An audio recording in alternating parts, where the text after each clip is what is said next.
Assalamu alaykum aziz qarindoshlar. Bugun 2024 yili 11 ayning 30 kuni men Amerikaning Los Angeles shahrida yashaydigan Erkin Sidiq 2 haftada qiladigan naq maydonga chiqdim. Bugun so'zlaydigan 6 mazmun bor. Bir qism mazmunlarni men o'tgangi videoda va'da berib qo'ygan shu mazmunlarni to'liqlab so'zlayman bugun. Oldi bilan deydiganim 2 kun oldida 28-lar Amerika'da minnettarlık bayramı oldu. Bu bayramı 1800 yılları başlangan Amerika'da. Amerika'ya yeni köçmenler kelgende yerlik indiyanlık halk ularga köp yardım qilgan. Keyin shu xalq yordam nima minnatdorlik bildirish yuzasidan 11 oyniki eng oxirgi payshanba kunini minnatdorlik bayrami qilib ketgan Amerika uzun yillar bo'lib ketdi bunga. Shu bayram bo'ldi. Biz 2 kun dam etdik. Bugun 3 kuni shanba kuni bugun dam edishandi. Bugun so'zlaydigan jami 6 cho'ng mazmun bor. Uniki birinchisi shu Uyg'urlar haqida yaqinda vatanda kelayotgan videolar haqida bo'ladi. Hozir ehtimal ko'rgansizlar Urumchida qor yog'di. Urumchida baldir qor yog'di. Hozir 11 oy tugab deb qoldi bugun 11 oyning eng oxirgi kunisi. Ondan keyin yaqinda kelgan videolar hamda vatanda kelgan videolar asosan biri hammasi echinishliq. 2 video ko'rdim men. Xitoy saqchilarining Uyg'urlarni urush videosi. Uning birisida bir Uyg'ur bola bir bozorda yo'lning buyiga o'rnatib qo'ygan bir simit o'rindiqda o'tirib bir kimni saqlayotgan bir bola 3 saqchi berib onundan bir narsa deydi bolaga ehtimol bu yerda nima ish qilyapsan deb so'rdigu deyman.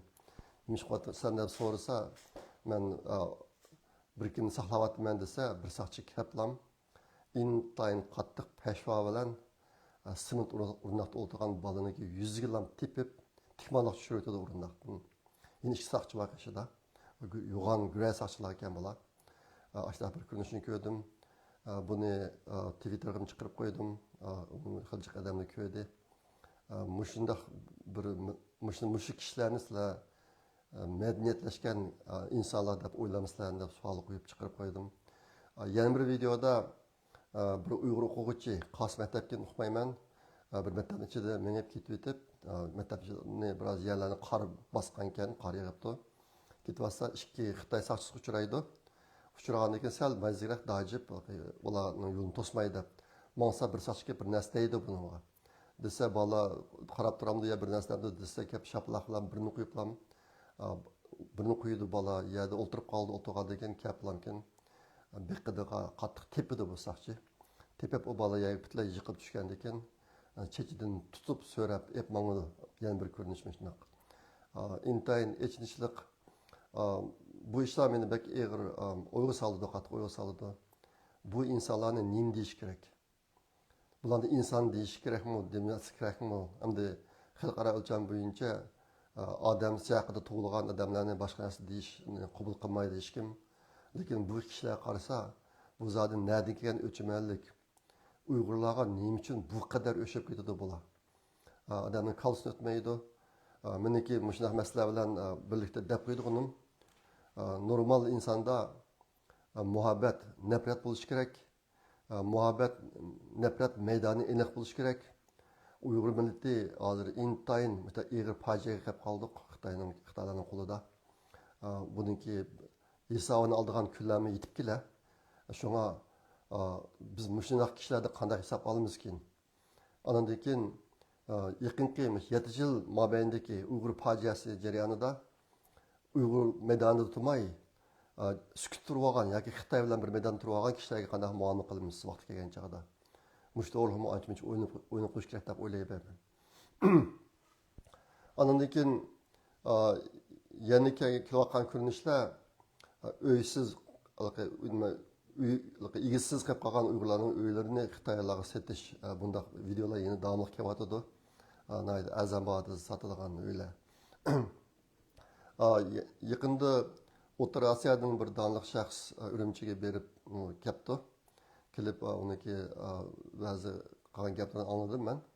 U deydi 10 yildan burun bo'lgan ekan, bu qatim berib ko'rgan ahvoli bilan 10 yildan burungi ahvolda osmon zamin farq bor. Bo'libmi 10 yilning oldida Uyg'urlar intayin ko'tarangi ruhliq, ajoyib bir xushxuy millatdi. Hozir butun odam shuklab ketibdi, jimlab ketibdi. U burungi holat qat'iy yo'q degan gapni debdi. Buni yani biz mi faraz qila olamiz, ammo ma kishi yaqinda bergan kishi mana bir gapni debdi. Yana bo'layotgan ish vatanda hozirlik bexatarlik asbobi, bu Amerikada mu bor. Biz o'ylarga alarm degan bexatarlik asboblarini o'rnatamiz endi. Xitoylarmi Uyg'urlarni o'ldirgan shadasini o'rnatamiz deb Uyg'urlarni kuzatadigan asboblarni o'rnatayotgan ko'rinish. Buni qatqiqli uzun bo'ldi. Ammo hozir davomli yangi ishlab turdi ekan o'xshamagan ismlar bilan. Yana bir ko'rinish Xitoy o'lkirdi kelgan Xitoylarga Uyg'urlarni yerim taqsim qilib berish ahvollari. Bir Xitoyga 40 moya taqsim qilinibdi degan gap turdi Facebookda. Bu ajoyib ahvol. Uyg'urlar yersiz qoldi hozir. Xitoyga ishlagan bo'lib qoldi. Ondan keyin vatanga borgan Xitoy sayohatchilarga Uyg'urlar Uyg'urcha naqshlarni Xitoycha aytib, Uyg'urcha soz chalib, ammo naqshni Xitoycha aytib nomer ko'rsatayotgan ko'rinishlar. Yana bir narsani ko'rib qoldim. Hozir vatandagi bolalarning ichida o'smir kasal avjib qolibdi. Hamda bu kasalga giribdor bo'layotgan bolalarning yoshi behli kichikkan. Bu yerda cho'ng bir masala o'sha Xitoy virusi jarayonida bütün Uyg'urlarga dori yuzib ukulur bilan qilyapti bola. Men Twitterda bek ko'p sayradim bu haqda. Xitoylar Uyg'urlarni sinab qilyotdi. O'ziniki vaksin va boshqa narsalarni tarqatib qildirish uchun Uyg'urlarni sinab qilyotdi deb bek dedim buni. Uyg'urlar igisiz qolganligi uchun bularniki qirmig'ini qolmadi. Hozir mushtaq o'smir kasal mushtaq nasl avj oldi deganni anglab bu ishlar ashtamada munosabatli deb o'ylayman men. Shunga u ilmiy sinovlarni o'tmagan narsalarni Uyg'urlar sinab qolgandan keyin undan har qanday oqibat kelib chiqishi mumkin endi. Shu mushtaq xabarlarni ko'rdim Uyg'urlar haqida. Yana bir xabar ehtimol sizlarga oldinglar 23-24 noyabr kunlari O'zbekistondagi poytaxti Toshkent shahridagi Hilton mehmonxonasida muqamlar san'atimiz tojisi mavzusida xalqaro festival o'tkazildi. Bu festival nihoyatda esli o'tibdi. Men nurg'un rasm videolarni ko'rdim. Buni tashkillagan xalq o'rinlarga rahmat. Sizlarga muborak bo'lsin. Obdan bir faoliyat o'tdi. Yana bir narsa Uyg'urlar haqida. Uyg'ur degan bu so'z hozir xalqaro siyosiy diplomatik sahnada tilga ilinyapti davomli. 11-oyning 25-kundan 26-kunigacha Italiyada ochilgan 2 kunlik 7 cho'ng g'arb ministrlar yig'inida bu 7 davlat diplomatiya ministrlari bayonot e'lon qildi. G7 deydi. Bayonot e'lon qilib, uningda Xitoy hukumatini Uyg'ur, Tibet va Hong Konglarning kishilik huquqini dafsana qilish masalasi sabablan aybladi, qattiq aybladi. Hamda bu ahvolni tuzatishga chaqirdi endi. Uyg'urlar mushtariq yerdan o'rin oldi endi. Yaqinda xalqaro matbuotdan Uyg'urlar bachchalar chiqib qolgandek ko'rinadi. Mushtariq bir ahvollar bor hozir. Bugun so'zlagan ikkinchi mazmun Uyg'ur Project fondining xabari. Ehtimol ko'rdinglar, yaqinda biz Uyg'urlar degan tor jurnaliniki 55-sonini to'g'ri chiqardik. Buningdan o'zinglarni foydalanib, keng taqib qo'ysanglar. Buni qilayotgan qarindoshlarimiz kech kunduz tirikchilik ko'rsatib qilyotdi. Buningki kuchidan to'liq foydalansak. Bugun so'zlagan 3-chi mazmun Xitoy xabari. Hozir Xitoyda ikki cho'ng ahvol eg'ir ketyapti. Birinchisi yuqori darajali rahbarlik qatlamidagi qalamaqonchiliklar, cho'ng voqealar. Ikkinchisi iqtisodiy jihatdagi zo'r chekinish.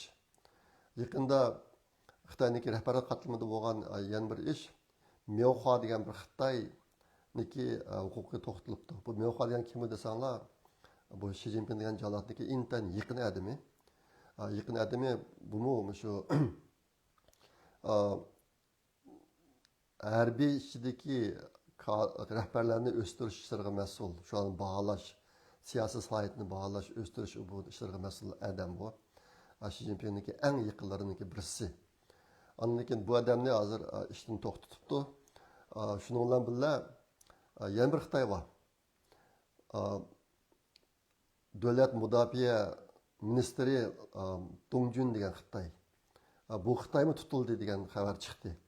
Bu Dong Junning tutilganligi rasmiy jazmlashmadi, lekin bu xabarlar hozir taqilib ketdi. Shunga Dong Junni Myoxua o'stirgan. Myoxua oldida tutilib, Dong Jun tutilibdi degan gap chiqdi. Shundaqda 2 yilning ichida Xitoyniki davlat mudofaa ministri 3 qatim tutilgan bo'ladi. 3 qatim tutilib bo'ldi. Nayiti cho'ng va ahvollar bor bu yerda. Hozir Xitoyniki havo armiyasi, dengiz armiyasi va raketa armiyasi hammasi tugashdi bular. Bularniki boshliq general bu Nasriddin nayit ko'plarini tutib tutib hozir endi biroz saqlab qoldi quruqliq armiyasi. Quruqliq armiyasiniki burungi boshlig'i Zhang Yunsha degan Xitoyda bu davlat harbiy komitetiniki muavin raisi. Uniki raisi yo'q hozir. Muavin raisi bu yaqinda biroz bosh ko'tardi. Xi Jinping boshqa chet elga chiqayotgan vaqtda bu Zhang Yunsha quruqliq armiya nimasi o'tkazdi halqa. Nima? Jab ism kelmay ketdi. Harbiy kechiringlar biroz zukam bor menda kalami kelmayotdi. Mana bo'ldi.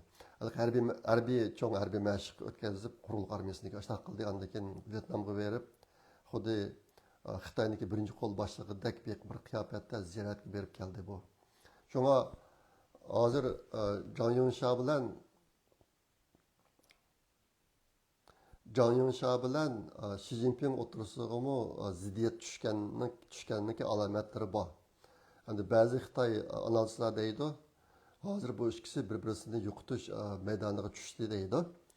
Agar Zhang Yunsha Xi Jinpingni yo'qotmasa, Xi Jinping Zhang Yunshani yo'qotishi mumkin deydi.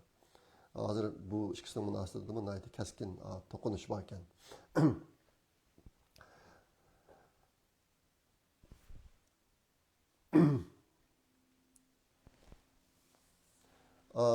Yaqinda bo'lgan yana bir ahvol 11-oyning 16 kuni Xi Jinping degan jallod Amerika prezidenti Joe Biden bilan ko'rishdi. Bular 31-navbatlik Osiyo Tinch okean iqtisodiy munbar yig'inida rasmiy kun tartibidagi ishlar emas, kun tartibidagi bir bujigida bu ikkisi ko'rishibdi. Mushqatim ko'rishgan chog'da Xi Jinping Bidenga qizil siziqdan 4 sizib berdi. Amaliyotda xabarlarda bor Bidenning keyin 2 oylik vaqt qolib qoldi. Bu siziqni Trumpga qaratib sizgan siziq endi. Bu siziqlar nima deydi desanglar, bizniki qizil sizig'imiz birisi Tayvan deydi. Ikkinchisi demokratiya va kishilik huquq. Uchinchisi Xitoyniki taraqqiyot yo'li va sistemasi. To'rtinchi Xitoyniki taraqqiyot o'zini taraqqiy qildirish huquqi. Bu 4 narsaga chaqirishga bo'lmaydi. Bu 4 narsaga boshqalarning aralashish huquqi yo'q degan narsani o'tirg'a qo'ydi Xi Jinping. Shunday kellam Amerika hukumatida ba'zi analistlar o'tirib chiqib Trump bu narsaga parvo qilmaydi degan gapni deb qo'ydi. Ishqilib hozir endi Xi Jinping jiddiylashdi.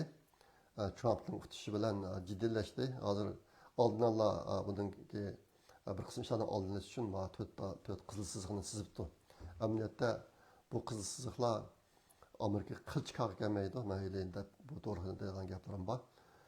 Yaqinda bo'lgan yana bir ish Yevropada shu Finlandiya bilan Ispaniyani degandek bir qancha cho'ng davlat qit'alarni bir-birisiga ulaydigan xabarlashish tok yo'li bordi. Sim yo'li. Buningdan ikkisi uzilib ketdi yaqinda aqaqidildan. Bu nati cho'ng qurilishlar endi dengizniki bu simlar dengizning ostidan tortilgan nurliq dala aloqa sim yo'llari, aloqa yo'llariga o'xshash narsa. Bundan ikkisi orqadan uzilib ketdi. Hozir endi shu vaqt ahvollarni tekshirib, buni Xitoylarniki Yiping degan bir Yiping nomli bir yuk tushish paraxodi, cho'ng tipdagi paraxodi. Shu uzatdi degan yakun bilan hozir tekshiryotdi bu ahvolni. O'qislar cho'ng paraxodlar bir yerga to'xtasa, uni suv tashlaydigan ilmigi bor, intayin eg'ir ilmak. Bu ilmek denizin astiga tushib, bir toshga ilmishib, shu yerda paraxodni shu joyida tutib turadigan narsa. Xitoy paraxodniki shu ilmaklarni yerga tashlab qo'yib, sangitib qo'yib paraxodga haydabdi. Haydab u xabarlashish sim yo'llari 150 kilometrlargacha tortilib, aniki uzilibdi 2 yerdan. Uning oldida Ruslar birini uzib ekan. Ashta qilib Yevropaniki xabarlashish liniyalarini qalayimqon qildi yaqinda. Bundan da yakın chiqmadi.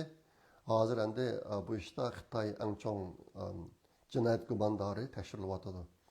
Agar bundan yakın chiqsa, yana yakın chiqsa, Xitoyning endi kirgan kunlari bor.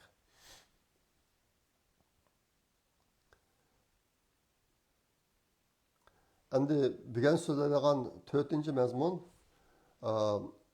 Trump'ın xabari. Trump o'zining kabinetiga odam tanlashni butunlay oxirlashtirib bo'ldi. Hozir hamma odamlar to'liq tayinlanib bo'ldi. Men bir qism muhim odamlarni o'tganda sizlarga tushuntirib qo'ygandim. Mana nima bo'ldi? Tushuntirib qo'ygandim. Men sizlarga nimasini rasmlarga ko'rsatib qo'yay. Endi bulardan endi ham ko'p bo'lmaydi, ashta bo'lsa-mu. Trump tanlagan adamlar, ma yerimi, yeni yerim var. Yerimi, anandan keyin bir katta chiqargan yaklarni birisi Trump tanlagan adamlar, naydi Pakis adamlarni tanladı bakalım. Ayollar mı köp, yaş ayollar köp. Ashta qilib kabinetlarning hammasini tanlab bo'ldi. Bo'lgan bir o'zgarish o'tgan sizlarga degan ahvoldan bo'lgan bir o'zgarish, ma u Matt Gaetz degan kishi. Bu kishi aslida Sahiye nima Amerikadagi bosh nimasi General Attorney deydi. Bosh advokati o'rniga chiqqan. Lekin bu odam keyin tushib ketib buning iziga boshqa bir ayolni tanladi. Bu Mattniki o'tgan safar degandim biroz senatni o'tish ehtimolligi pasroq. Ma bu Pump Bondi degan xonim Floridaniki bosh advokati burun shu bo'lib ishlagan, keyin Trumpning advokati bo'lib, Trumpni o'tganda impeach qilamiz degan chog'da bu ayol Trumpni oqlagan ayol endi. O'zi shu sohaning adami kasbahli. Avu matniki bir uyatash qizbolaga chaqilgan ahvoli to'g'ri gap bor. Bir bo'lsa senatdan tas o'tmasligi mumkin degandim o'tganda. Shuni sababini uqmayman. J.D. Vance vaqatim muavin rais bo'lgan kishi berib ko'rishib, bundan ko'rishgandikilar Matt vazifedan chiqmaydiganligini e'lon qilib to'xtab qoldi, o'rniga xonim chiqdi. Mushta bir cho'ng o'zgarish bo'ldi. Ishqilib hozir analizlarning degani Trump o'zining atrofiga Xitoyni nayt yaxshi bildigan,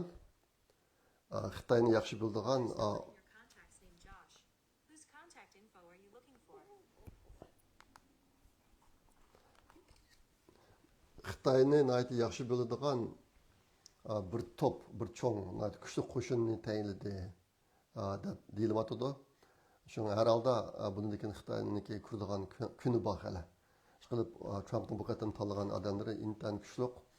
Oldin qatam prezident bo'lgan chog'da o'zi siyosiy sohaning adam bo'lmagandan keyin odamlarni tushunmay boshqa tashabbus qilgan odamlarni turg'izgan xizmatga. Lekin u bir qismlari o'zi o'ylagandek chiqmagandan keyin xiljiq odamlarni ishdan bo'shatib, bizga boshqa odamlarni tayinlab degandek 4 yilnaydi bu jihatda ishlarni qilish to'g'ri kelgan.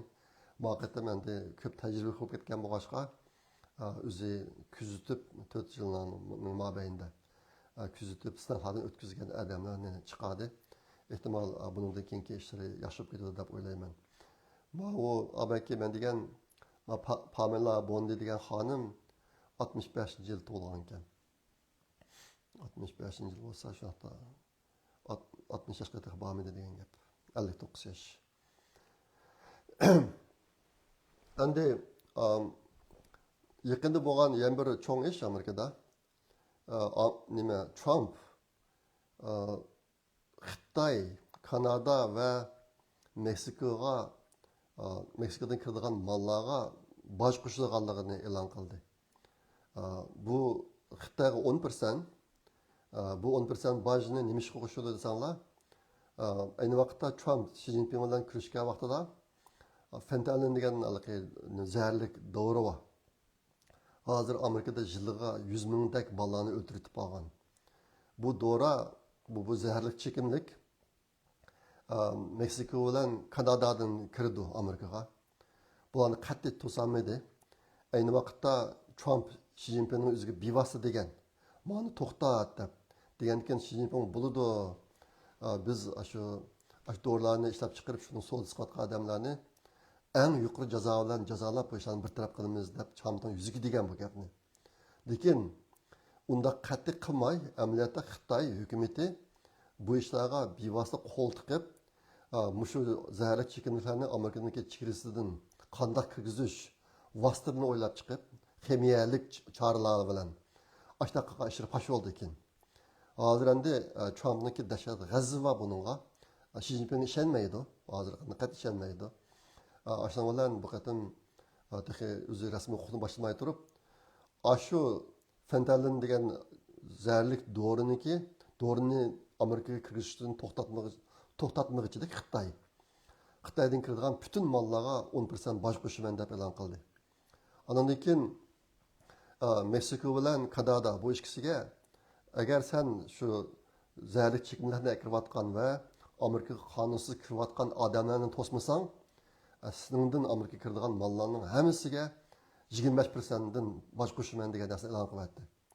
E'lon qilayotgandan keyin darhol nimaniki Kanadaniki bosh ministri Justin Trudeau degan kishi Trumpga telefon qilib, "Voy bo'ladi, biz bu ishda Amerika bilan hamkorlashib bu ishni hal qilamiz" deb ifoda bildirdi. Andan keyin Meksikoniki prezidenti u bir ayol ismi Sheinbaum degan xonim, umi bir bayonotdagi narsadan nima kurashibdi Trump bilan telefonda kurashib, umi debdi, buningdan keyin qonunsiz ko'chmanlarni to'shiydigan cho'ng tipdagi mashinalar Amerika Meksikadan chegarasiga kelmaydi.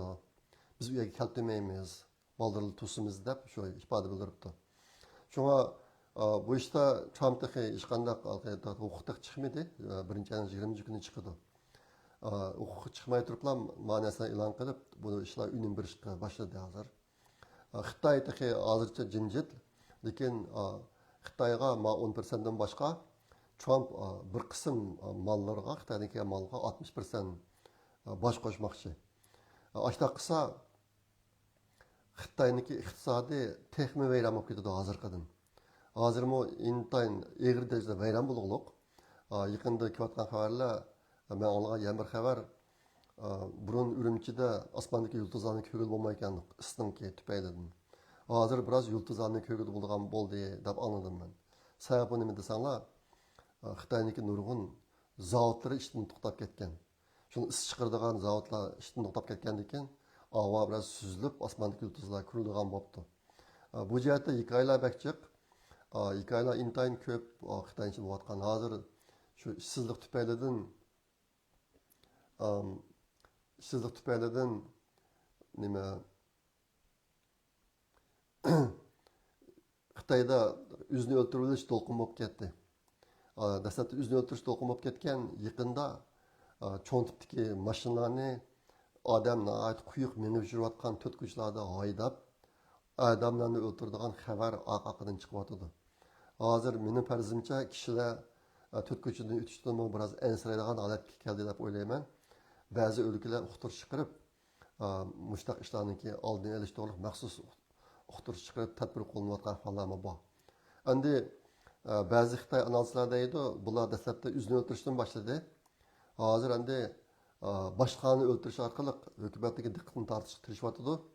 Keyin buningdan bu unum bermasa oxirida hukumatniki boshliqlarini o'ltirishni boshlaydi 3. qadamda deydi.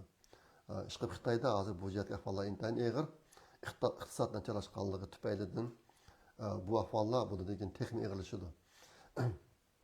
Trump haqida yaqinda bo'lgan yana bir ahvol Facebook'niki birinchi qo'l boshlig'i Zuckerberg nima bilan Trump bilan ko'rishdi mu? Ko'rishib bundan keyin Trump bilan hamkorlik qilganligini bildirdi. Bizlar Facebook'niki birinchi qo'l boshlig'i Zuckerberg bilan Tesla'niki birinchi qo'l boshlig'i Elon Musk ikkisi bir mezgil tutishib qolgan. 2020-yildagi saylamda bu Zuckerberg butunlay demokratchi partiyalar tarafida turib, Trumpni besib, uniki hisoblarini taqab, nurg'un askishlarni qilgan. Hozir endi bu mu Trumpni izlab, Trump bilan hamkorlashib bir ish qilaman da'vatida. Yaqinda Trumpniki Floridadagi uyida ko'rishibdi bola. Buniki qanday hamkorlash to'g'riliq. Şu an bu bir yenilik. Endi bugun so'zlaydigan 5-chi mazmun Trumpniki 20 turlik plani, prezident bo'lgandan keyin qilmoqchi bo'lgan plani. O'tganda men sizlarga buni deb berman degan, bugun shuni xulosalab mumkin qisqacha deb qo'yaman. Xabar deb qolinglar, qanday ishlar bo'ladi ekan bundan keyin Amerikada. Foydasi bor. Hozirgi dunyoni tushunishda. Onun birincisi qanunsuz ko'chmanlarning oldini olish uchun chegarani taqash. Bundan xabarlar bor. Amerika Trump bu jihat ish boshlab bo'ldi hozir. İkinci, Amerika tarixidagi eng cho'ng chegaradan qo'llab chiqarish harakatini qanot yaydirish. Bu to'g'riliqmi hozir tayyorlik xizmatlari jiddiy ishlanyapti. Trumpniki tanlagan adami tayyorlik qilyapti. Bular Trump Amerikaniki harbiyisini ish qilib turib, odamlarni tutib qo'g'lamoqchi. Nimishqa deganda qonunsiz kirganlar xuddi Amerikaga tajovuz qilgandek ish. Aslida boshqa harbiylar ishlasdan bo'ldi deyapti. Demokratchi partiyaniki shtatlari Trumpniki tadbirga qarshi tadbirlarni o'ylab e'lon qilib degandek bir ishlarni qilyapti. Lekin bu jihatda Trump bo'sh kelmayapti. Trump tanlagan odam bo'sh kelmayapti. U qonuniy asoslar bilan ular bizning yo'limizni bekalasin, yo'limizni to'smasin deyapti. Chiqib bu ishlarni qilmoqchi. Uchinchisi pul paxalligini tugatib, Amerikani yana arzon baholiq mollarda ta'minlash. Pul paxalligi butun dunyoga ta'sir ko'rsatdi. Buni hammamiz obdan bilamiz, bo'lib Turkiyadagi qarindoshlar obdan biladi. Trump mashini oqlashtirman deydi. To'rtinchisi Amerikani hozirgacha dunyodagi oldingi qatorda turadigan energiya ishlab chiqarish bazasiga aylantirish. Ehtimol bilasizlar, Amerikada intayin cho'ng neft, tabiiy gaz boyligi bor. Biden bularni qazishni butunlay to'xtatib o'tgan. Muhitni yaxshilaymiz deb ularni to'xtatib, bu benzin bilan ma'noga mashinalarni azaytib, bundan keyin hamma mashinalarni to'xtamagan mashinalarni yo'l qo'yish siyosatlarini qo'llangan. Trump endi Amerikadagi neft, tabiiy gazlarni qaytadan qazishni yo'l qo'ymoqchi. Beshinchisi, boshqa davlatlarga ko'targi berishni to'xtatib, Amerikani ishlab chiqarish kuchli davlatiga aylantirish. Hozir Amerikaniki nurg'un yirik sanoat buyumlari Xitoydan kiradi. Shunga bu narsalarni Amerika o'zi ishlab chiqaradigan qilish. Xitoydagi shirkatlarni qaytarib kelish. Oltinchisi, ish xizmatchilari uchun ko'rinarli darajada boj kamaytirish, ortiq boj olmaslik. Shirkatning bojlarini qilmoqchi, shirkatning bojlarini azaytmoqchi. Bu ishlarni yaxshilamoqchi. Yettinchisi, asosiy qonunni, huquq qonun loyihasini va birinchi va ikkinchi tuzatish kirgizish huquqini o'z ichiga olgan asosiy qonun erkinligini qo'g'dash. Amerikada so'z erkinligini cheklash, andagi qonun o'rinlarini siyosiy qurolga aylantirish ishlari bek eg'ilishib ketdi. Oldingi 4 yilning mobaynida. Trump ularning hammini tozalayman deydi. 8.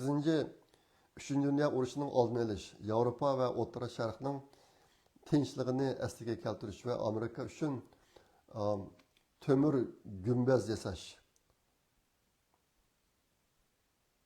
Bu demak yo'g'ini boshqarilgan bombaning Amerika kirishining oldini olish, ashaqilgan qurollarni yasab chiqish deydi.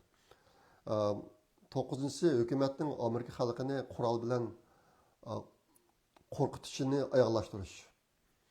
Bu jihatda monaydi eg'ir ahvollar ko'rilayotgan yaqinda buni oqlashtirman deydi.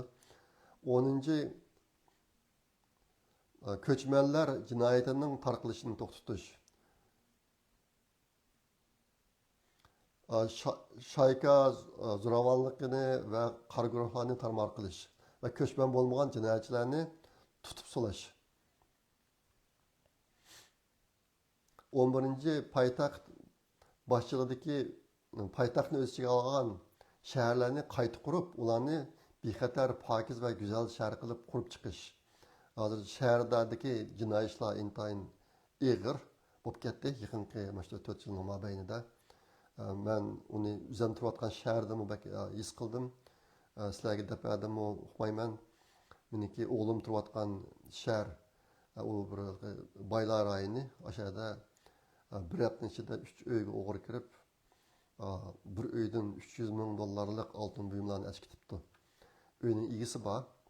Ikki odam qurolliq kirib, birisi ikki odamni uyiniki safasida o'ltirg'izib, tapanchini tanlab o'ltirg'izib turib, yana bir odam uni bo'shanshang deymiz.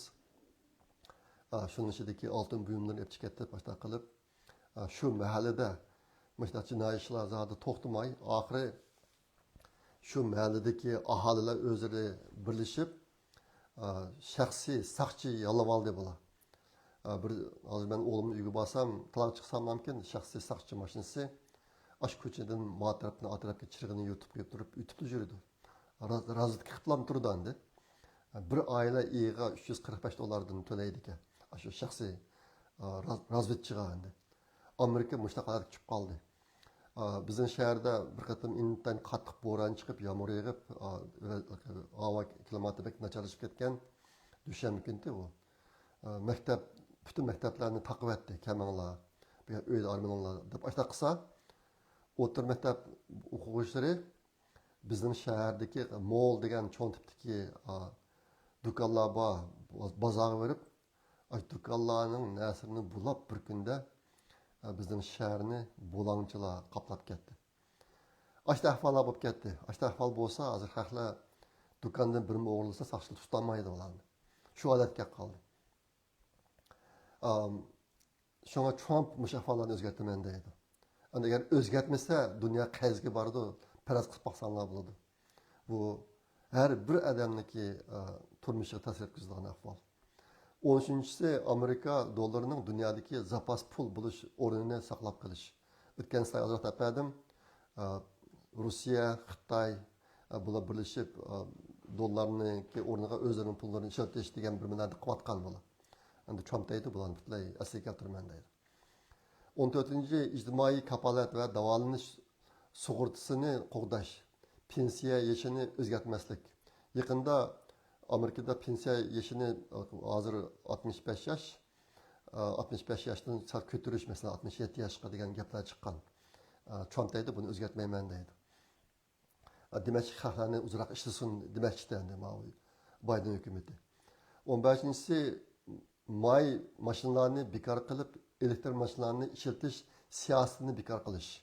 May mashina bilan elektr mashinalarni erkin bozorda ixtiyoriy baslashtirish, raqobatlashtirish. May mashina deganimiz benzin mashinasini deydi. Anikin federatsiya organlarining radikal jins nazariyasi bilan shug'ullangan Amerika maktablarining barliq federatsiya mablag'ini amaldan qoldirish. Amerika maktabida bek cho'ng buzish bo'lgan, kichik bolani ularning tug'ilishdagi jinsiga qaramay, sen o'zingni o'g'il desang o'g'il, qiz desang qiz bo'lsan degan narsalarni tashkil qilib ular o'g'il bolani men qiz bola deb qiz bolaniki u burnisi kirib tarat kirsa bo'laveradigan bir ishlar bo'lib ketgan ish qilib. Lekin kichik bolalar, boshlang'ich bolalarmi agar men jinsimni o'zgartirgan operatsiya qilaman desa, ota-onasiga demay hukumat pul chiqarib shu operatsiyalarni qilib qo'yadigan ashta siyosatlar yo'l qo'yilib ketgan. Trump ularning hammani bekor qilaman deydi. O'tgandim sizlarga dedim. Yaqin u aniqlayapti. Dunyoda ikki xil odam bor, er va ayol, boshqa odamlar yo'q deb. Lekin bu ishlar aslida buzilib, turmadagi jinoyatchilarmi o'zlarining jinsini o'zgartiraman desa, shularni hukumat pul chiqarib jinsini o'zgartirgan operatsiya qilib qo'yadigan ishlar yo'l qo'yilib ketdi ekan. O'shaning hammasi to'xtatmoqchi.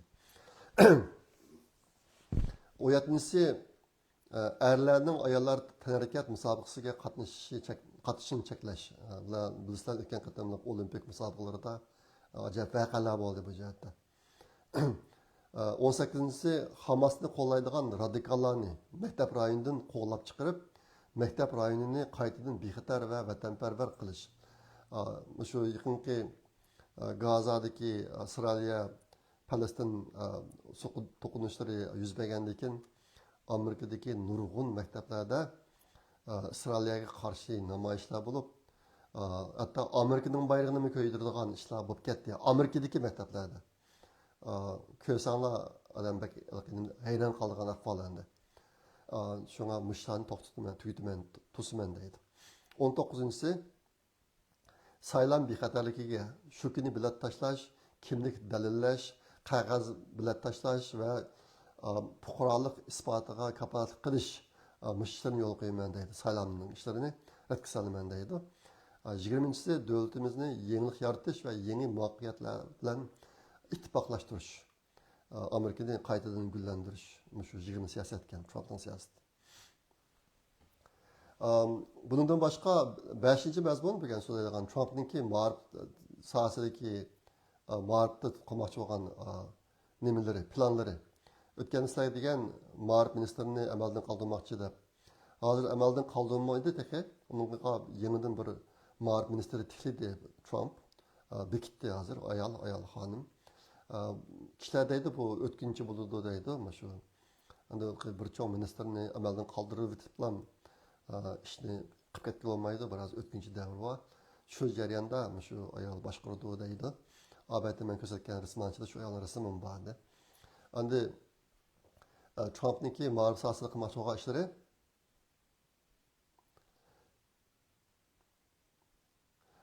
shu maktablardagi sizlarga degan radikal, solchi ideyalarni yurgizayotgan, tadbirlarni qo'llayotgan odamlarning hammasini ishdan bo'shatirish. Ondan keyin ikkinchisi marksizmchilar va ruhiy kasallarni maktablardan tozalash. Üçüncüsü Amerika'nın an'anasini va g'arb madaniyatini qo'g'dash maktabda. Bunun da o'tgan narsalar dedim men. Meni tushunishimcha maktabda bular burun xristian dini bo'yicha azroqcha ancha duo qiladigan ishlarmi bor edi. Ashuni asliga keltirdi ekan degan gaplarni angladim men. Ehtimol shuni ko'z tutayotgan bo'lishi mumkin edi. Lekin so'z erkinligini qo'g'dash Amerika'nın maktablarida acayip ishlar bo'lib ketgan. Maktabni tanqid qildiganlarni qo'lga ep ketadigan ishlar bo'lib ketgan. Shuni esga keltiramiz deydi.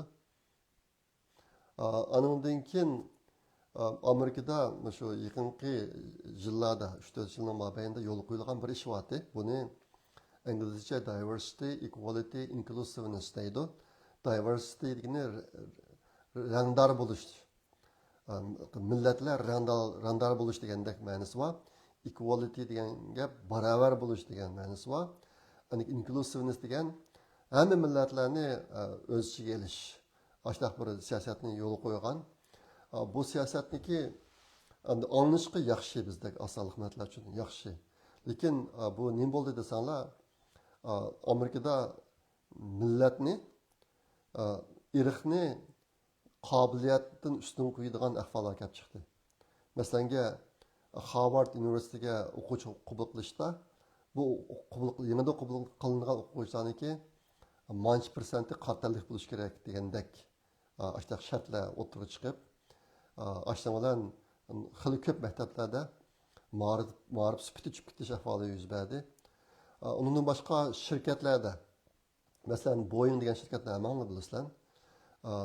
Aeroplan yasaydigan shirkat. Bu shirkatmi shu rangdor bo'lish, barobar bo'lish va hamma millatni o'z ichiga olish degan narsa bilan biz Boeing shirkatida ishlaydigan 60% odamlarni osonlikdan qilamiz deb yangidan odam olganda mayli ishchi bo'lsin, mayli boshliq bo'lsin, ularning qobiliyatiga qarab emas, millatiga, rangiga, terining rangisiga qarab turib elib 60%ni osonlikdan qilaman deb ashta qilayotgan bu. Boeing shirkati. Yaqında intan ko'p voqealar yuz berdi. Bir hafta ichida 3 qatim aeroplan voqeasi bo'lib degandek. Boeing shirkatiniki mahsulot sifati intan ig'ir darajada tushib ketdi. O'ylab boqinglar, bundaq yuqori texnikalik yerlarga odamlarni ish qilgan chog'da terisi qarab ololmaydi. Iqtidori qarash kerak. Agar u iqtidori bo'lmasa, ishlab chiqargan mahsulotniki sifati tuvalab ketadigan gap. Bu ish yuz berdi. Yuz berib yaqinda Boeing shirkatimi bu siyosatni o'zgartirganligini e'lon qildi mening bilishimcha. Bu bir misol, meniki da'vatli misol. Mushta ahvollar xil eg'irdi Amerikada. Bu ishlar asli qaytmoqchi. Amerikaniki burun shunday ulug' bir davlat bo'lishidagi sabab kishilarni terisining rangiga qarab emas, iqtidoriga qarab turib elish.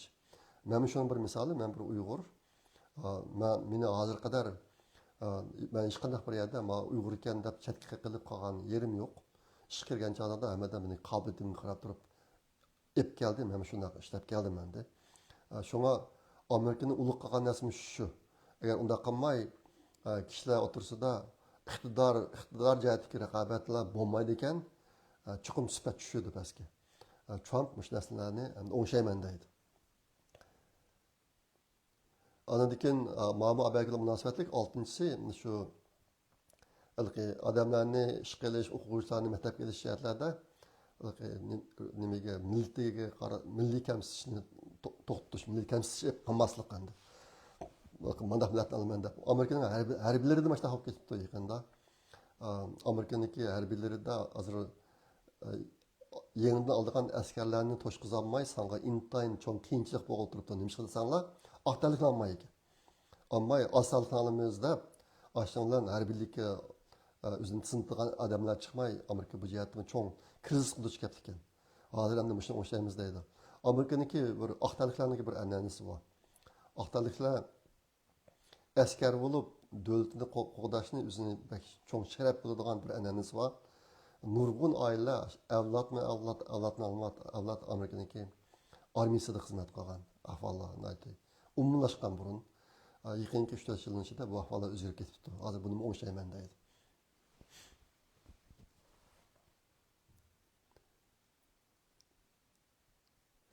Ondan keyin maktablarda o'quvchilarni irqqa qarab turib o'quvchilarga irqqa qarab turib muomala qiladigan ashtaq maktablarga boj qo'shib yoki ularga jarimani qo'yib o'ngshayman deydi. Iqtisodiy jihatdan Amerikaniki maktablariga hukumat pul urdi. Bundaki mush pulni bergan chog'da ashtaq radikal siyosatlarni yo'l qo'ygan maktablarga pul bermaymiz deb. Ashbinchi o'ngshayman deydi.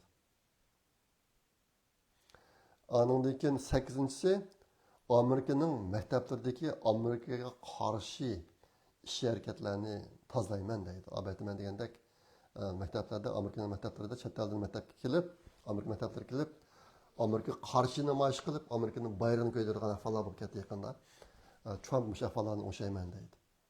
Mush 8 siyosatga. Andan keyin sizlarga men Robert Kennedy'niki 5 siyosati bor degandim. Salomatlik sohasida.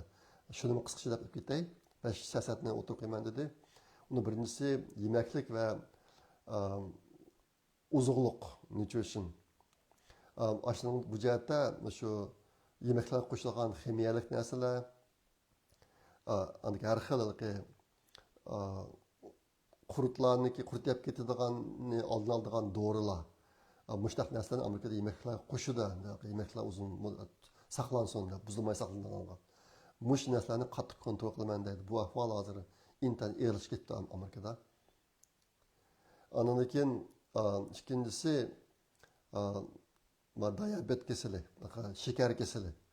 Shakar kasali, ondan keyin otizm, mushtaqligi, buni kronik disease deydi. Mushtaq kasalliklarni zo'r darajada azaytish.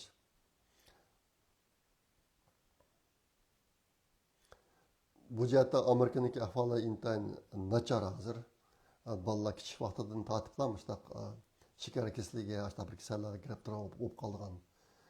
Yemekliklarniki yaxshi kontrol qilmoqligi tufayli mush ahvollarni o'shayman deydi.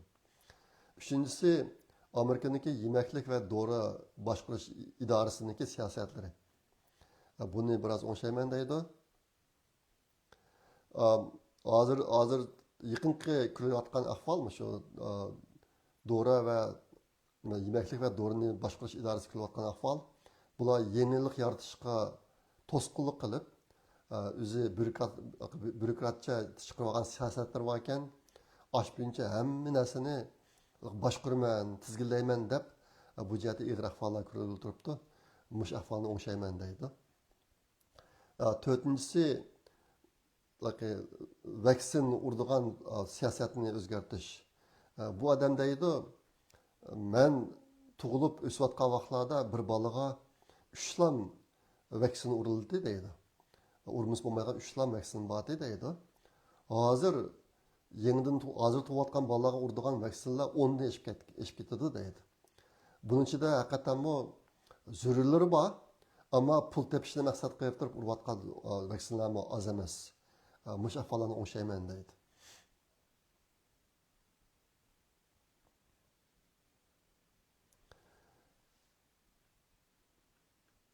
Beşincisi, Amerika'da içimlik suğa fluoride degan bir xil kimyalik narsani qo'shadi. Bu Kennedy deydi, bundan shu fluorideniki qo'shish aslında miqdorini azaytaman deydi. Bu fluoride degan narsa hozir Amerikadagi tishiydigan mayda narsa bor, shunga qo'shadi ekan buni. Ammo sug'um qo'shadi ekan.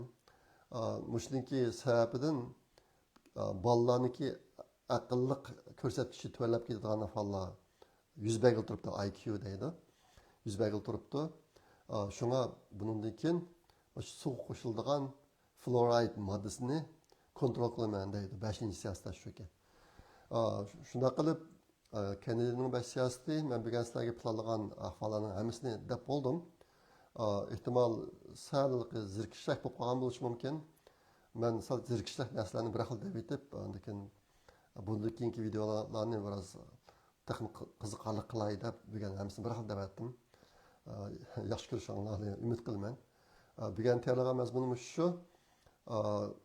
Nima bir deb qo'ydik ayrim, endi 2 kun oldida Amerikada minnatdorlik bayrami bo'ldi.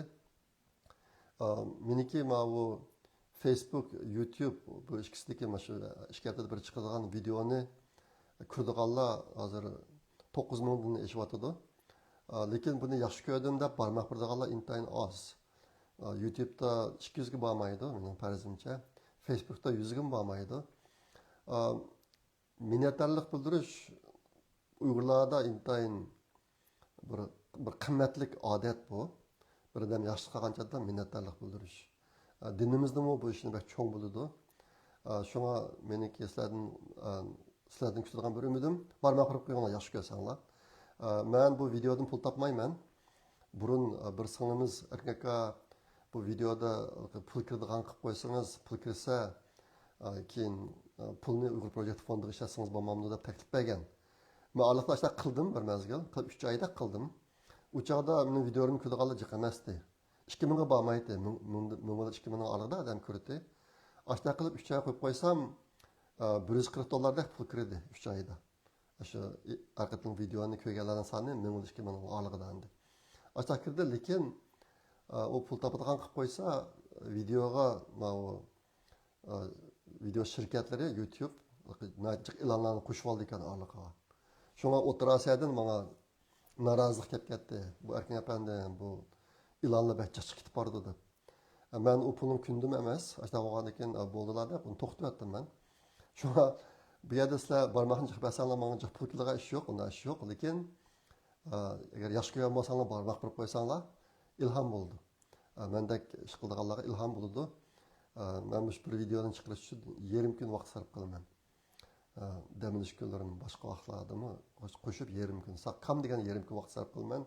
Ashta bo'lgandan keyin barmoq bilan minnatdorlik bildirib qo'yinglar, yaxshi ko'rsanglar. Men demoqchi bo'lganim shu. Ma'qulamsa bo'ladi. Ikkilar qatim ko'rishga omon bo'linglar. Xayr xo'sh, Allohga omonat.